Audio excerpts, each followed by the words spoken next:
Hi, నమస్తే, welcome to Banu vlogs. నేను ఈ వీడియోతో మీకందరికీ తెలియని ఒక దేవత ప్రత్యేకతని చెప్పబోతున్నాను. చివరిదాకా వినండి, ప్రత్యేకత తెలుస్తుంది, అంతా శుభమే జరుగుతుంది. త్రిమూర్తులని సైతం పసిపాపల్ని చేసి ఆడించి శాసించే జగన్మాత ఆదిశక్తి. ప్రతి రూపానికి ఒక్కో నామం ప్రతిఫలనంగా నిలుస్తోంది. ఆ నేపథ్యంలోనే జగన్మాత అంశ ఈ గంగమ్మ.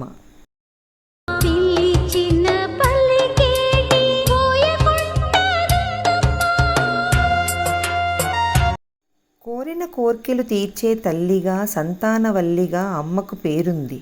నిత్యం వేలాది మంది భక్తుల నుంచి విశేష పూజలు అందుకుంటోంది ఈ బోయకొండ గంగమ్మ తల్లి.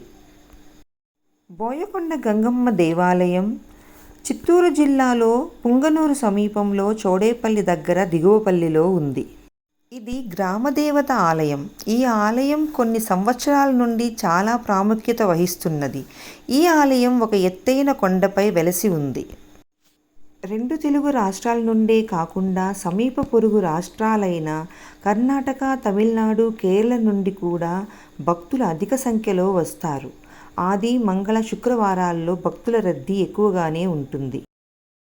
బోయకొండపై వెలిసిన గంగమ్మ తల్లికి సంబంధించి అనేక గాథలు విస్తృత ప్రచారంలో ఉన్నాయి. గోల్కొండ నవాబుల సైన్యం ధాటికి తట్టుకోలేని గిరిజనులు అడవిలోకి పారిపోయి గుట్ట దగ్గర సాష్టాంగపడి తమను రక్షించమని సర్వశక్తిని ప్రార్థించారట.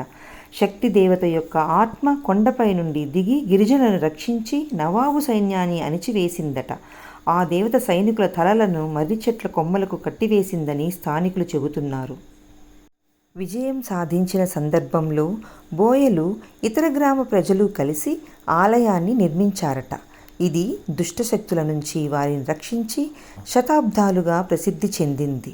ఇచ్చటి కొలనులోని నీరు తీసుకొని పంటలపై చల్లితే చీడపీడలు పోతాయని రైతులు ఇప్పటికీ భావిస్తారు. భక్తులు కుటుంబ సమేతంగా పిండి నెయ్యి దీపాలతో, మేళతాళాలతో తరలివచ్చి ఒక మేకను గాని, కోడిని గాని కొండ దిగువన అమ్మకు సమర్పించి తమ మొక్కులను తీర్చుకుంటారు. వాటిని అక్కడే వండుకొని తిని తిరిగి సాయంత్ర వేళకు తీరికగా ఇళ్లకు వెళతారు.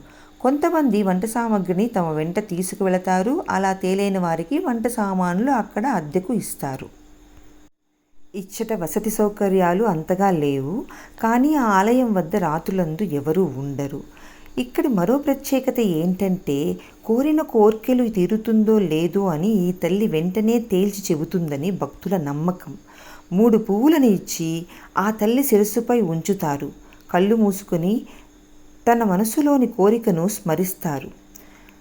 కుడివైపు పడితే వెంటనే కోరిక నెరవేరుతుందని, ఎడమవైపు పువ్వు పడితే కొంత ఆలస్యంగా నెరవేరుతుందని, మధ్యలో పడితే తటస్థ నిర్ణయంగా స్వీకరిస్తారు. ఇలాంటి ఆచారం ఉన్న క్షేత్రం బహుశా ఇదొక్కటే కావచ్చు. ఆ దేవత కృప మనపై సదా వర్ధిల్లాలని త్రికరణ శుద్ధిగా కోరుకుంటూ సర్వేజన సుఖినో భవంతు.